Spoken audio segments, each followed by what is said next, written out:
Dan kebetulan saya pada saat itu ke Manado melaksanakan tugas. Saya bertemu langsung, mungkin penumpang domestik tidak lebih dari 30 orang. Sisanya seluruhnya adalah masyarakat Tiongkok yang tidak bisa berbahasa Indonesia dan tidak bisa berbahasa Inggris. Dan saya tanyakan kepada teman-teman di bandara, ini sejak kapan? Ini setiap malam. Dan mereka bagusnya tibanya adalah selalu dini hari.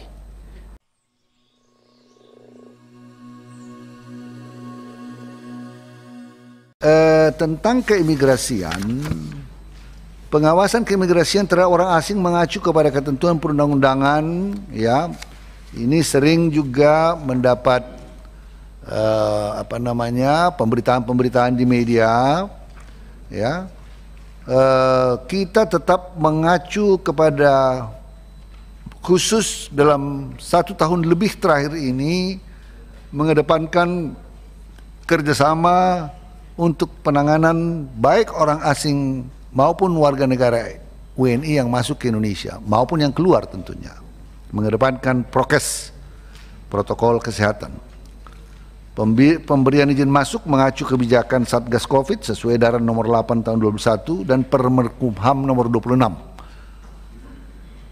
Dan juga kita fokus pada optimalisasi pengawasan administratif pada masa adaptasi kebiasaan baru sesuai surat edaran Direktur Jenderal Imigrasi. Pada tahun ini, mulai dari 1 Januari Pak Ketua, sampai dengan 14 Mei, ya, orang asing yang masuk itu 151.563. Kalau kita lihat dari data perbandingannya bahwa kalau di tahun sebelum Covid itu sekitar bulan Juni itu 2 juta yang masuk orang asing, sekitar 2 juta. Di bulan Mei itu 1.740.000. Jadi memang nampak sekali drop yang sangat besar. Di sini kan kalau bulan Mei itu 103.000, yang dulunya 1.740.000, ya. Nah, bulan Juni ini masih datanya belum tercover kita, ya. Jadi kita melihat bahwa ada penurunan yang sangat-sangat signifikan karena kita melakukan pembatasan yang sangat ketat yang harus sesuai dengan Permenkumham tentang pembatasan orang asing, khusus kembali pasca apa yang terjadi di beberapa negara, baik di Inggris, di India, dan di negara-negara lainnya. Maka pembatasannya menjadi lebih diperketat. Data tentang kedatangan dan keberangkatan ada di dalam presentasi kami. Saya kira tidak perlu kami sampaikan. Contoh saja Pak Ketua, perbandingan, ya, tahun 2019 dan 2021. Soal kehadiran TKA Tiongkok. Kalau kita bicara Tiongkok ini pasti hot issue, ya. Terutama terkait di zaman kemarin kita dilarang mudik, Pak. Saya saja, Pak, sampai hari ini belum mudik ke kampung karena menahan diri sekali. Tapi kita rasa keadilan masyarakat, ya, terusik melihat berita pemberitaan masuknya TKA tersebut. Nah, saya sudah baca ada penjelasan bahwa telah memenuhi syarat keimigrasian. Nah, kita minta tolong didetailkan saja, Pak, syarat keimigrasian itu apa saja yang terpenuhi sehingga masyarakat nggak teriak. Oh, ini kita dilarang mudik, ya, sudah sampai kayak mau perang di tiap perbatasan kota, tapi WNA terutama yang dari Tiongkok yang begitu syarat bebas masuk. Izin Pak Menteri, saya ingin beberapa penjelasan saja. Pada saat tanggal 3 kemarin, kebetulan saya berangkat ke Manado. Kebetulan saya ketinggalan pesawat siang. Akhirnya saya berangkatnya dini hari jam 2 pagi. Saya ingin mendapatkan penjelasan bagaimana ceritanya dengan situasi pandemik saat ini. Saya bertemu dengan ribuan, minimum mungkin 300 sampai 500 orang lah. yang antri di Bandara Soekarno-Hatta, mereka antri tanpa pembatasan COVID maupun juga melalui protokol Prokes. Di sini tidak ada sedikit pun melaksanakan kegiatan pertama untuk melaksanakan karantina. Dan kebetulan saya pada saat itu ke Manado melaksanakan tugas. Saya bertemu langsung, mungkin penumpang domestik tidak lebih dari 30 orang. Sisanya seluruhnya adalah masyarakat Tiongkok yang tidak bisa berbahasa Indonesia dan tidak bisa berbahasa Inggris. Dan saya tanyakan kepada teman-teman di bandara, ini sejak kapan? Ini setiap malam.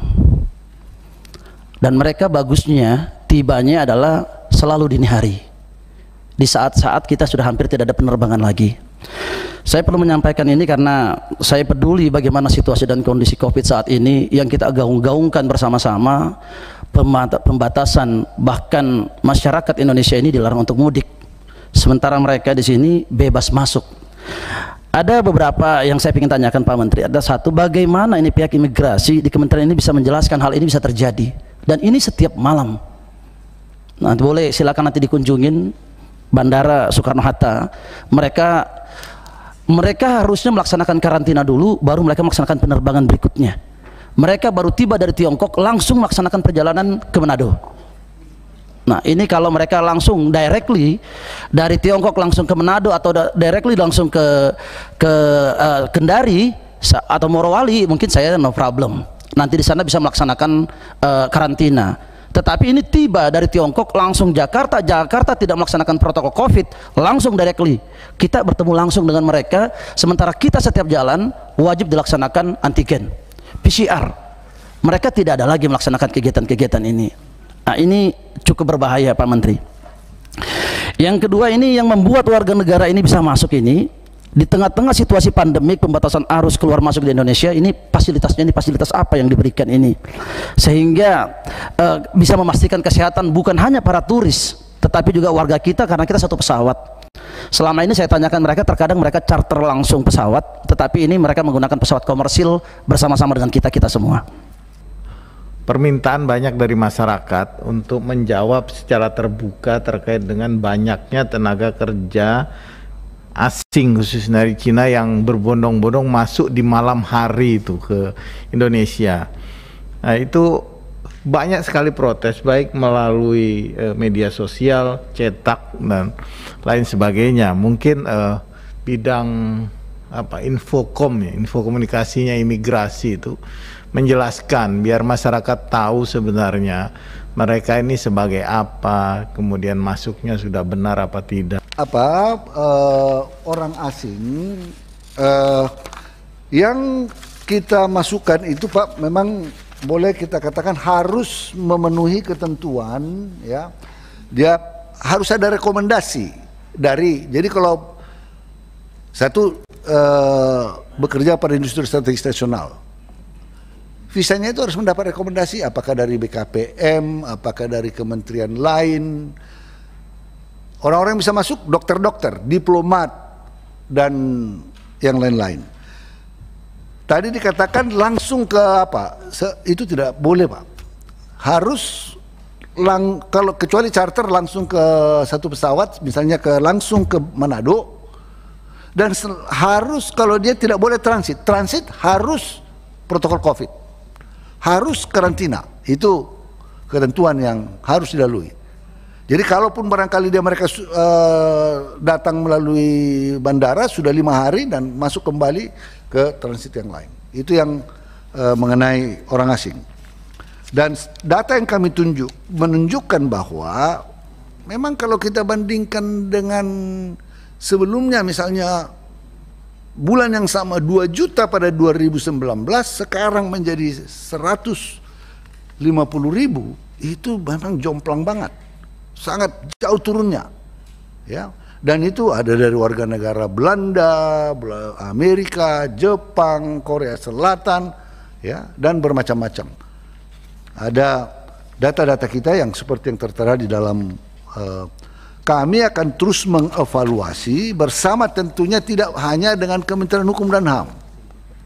Jadi Satgas Covid, Kemlu, ya kalau menyangkut pekerja asing, Kemenaker dan seluruhnya stakeholders yang ada untuk melakukan ya pengawasan.